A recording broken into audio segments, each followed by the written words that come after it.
How to restart the app when Fire Kirin freezes. First of all, if Fire Kirin freezes or become unresponsive, start by closing the app completely. Use your recent apps menu or app switcher and swipe Fire Kirin away to close it fully. Next, wait for a few seconds to ensure the app is completely closed from the background. After that, reopen the Fire Kirin app from your home screen or app drawer. If the app still doesn't respond or freezes again, try restarting your device. This can clear temporary glitches affecting the app's performance. Once your device restarts, open Fire Kirin again and it should run smoothly.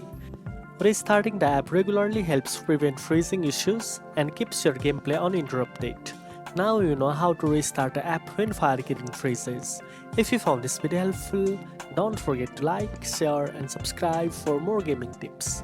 Thanks for watching and I'll see you in the next one.